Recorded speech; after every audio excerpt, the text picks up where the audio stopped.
നമസ്കാരം. അങ്ങനെ അറസ്റ്റിലേക്കൊരുങ്ങി രാഹുൽ മാങ്കൂട്ടത്തിൽ എതിരെ കേസെടുത്തു. ചുമത്തിയത് ജാമ്യമില്ലാ കേസുകൾ. ഇനി അറസ്റ്റിനായി ഒരുങ്ങി പോലീസുകാരും. തിരുവനന്തപുരത്താണ് നമ്മുടെ ഈ കഥാനായകൻ. യുവതിയുടെ ലൈംഗിക പീഡന പരാതിയിൽ രാഹുൽ മാങ്കൂട്ടത്തിൽ MLA-ക്കെതിരെ കേസെടുത്തു. വിവാഹ വാഗ്ദാനം നൽകി പീഡനം, നിർബന്ധിച്ച് ഗർഭഛിദ്രം നടത്തി തുടങ്ങിയ എന്നീ കുറ്റങ്ങൾക്കാണ് കേസ് എടുത്തിട്ടുള്ളത്. നെടുമങ്ങാട് വലിയമല സ്റ്റേഷനിലാണ് കേസ് രജിസ്റ്റർ ചെയ്തിരിക്കുന്നത്.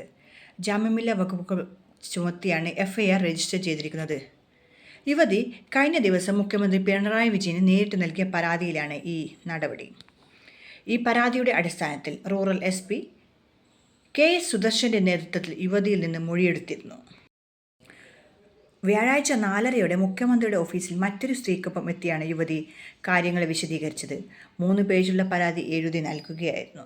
വാട്സപ്പ് ചാറ്റ്, ശബ്ദരേഖ ഉൾപ്പെടെയുള്ള ഡിജിറ്റൽ തെളിവുകളും കൈമാറിയിട്ടുണ്ട്. ADGP H. വെങ്കടേഷിന് മുഖ്യമന്ത്രി പരാതി കൈമാറിയതിന് പിന്നാലെ പോലീസ് ആസ്ഥാനത്ത് ഉദ്യോഗസ്ഥർ യോഗം ചേർന്ന് തുടർ നടപടികൾ നിശ്ചയിച്ചിരുന്നു. തദ്ദേശ തിരഞ്ഞെടുപ്പ് പടിവാതിൽക്കൽ നിൽക്കെ രാഹുലിനെതിരെ പരാതി വന്നത് രാഷ്ട്രീയ പ്രത്യാഘാതങ്ങൾക്ക് ഇടയാക്കുമെന്ന് വിലയിരുത്തുന്നു.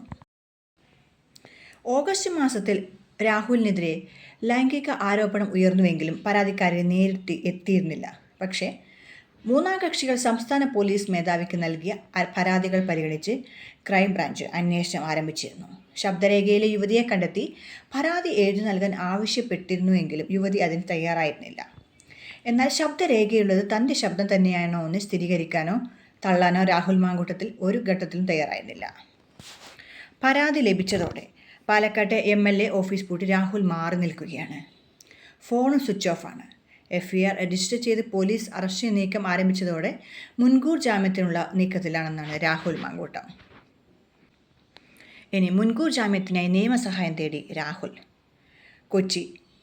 യുവതി മുഖ്യമന്ത്രിക്ക് പരാതി നൽകിയതിനെ തുടർന്നും രാഹുൽ മാങ്കൂട്ടത്തിൽ MLA തുടർ നടപടികളുടെ കാര്യത്തിൽ നിയമസഹായം തേടി. ഹൈക്കോടതിയിലെ മുതിർന്ന അഭിഭാഷകൻ ജോർജ് പൂന്തോട്ടത്തെയാണ് സമീപിച്ചിരിക്കുന്നത്. എന്നാൽ സെഷൻസ് കോടതിയെ സമീപിച്ചിട്ട് ഹൈക്കോടതിയിൽ നിന്ന് മുൻകൂർ ജാമ്യം ഹർജി നൽകാവൂ എന്ന് സുപ്രീം കോടതി നിർദ്ദേശിച്ചിട്ടുണ്ട്. പക്ഷേ പ്രത്യേക സാഹചര്യത്തിൽ സാധ്യമാകുമോ എന്ന് പരിശോധിക്കേണ്ടതായിട്ടും ഉണ്ട്. എന്നാൽ അതേസമയം നേരിട്ട് മുഖ്യമന്ത്രിക്ക് പരാതി നൽകിയതിൽ അപാകതയുണ്ടെന്നും മുഖ്യമന്ത്രിയുടെ ഓഫീസ് എങ്ങനെയാണ് പോലീസ് സ്റ്റേഷനാകുന്നതെന്നും അഡ്വക്കേറ്റ് ജോർജ് പൂന്തോട്ടം പ്രതികരിച്ചു. ഏതായാലും നമുക്ക് കാത്തിരിക്കാം രാഹുൽ മാങ്കൂട്ടം ഇപ്രാവശ്യം പെടുമോ അതോ ആ യുവതിയുടെ ഹർജി തെറ്റാണോ എന്നറിയാനായിട്ട്.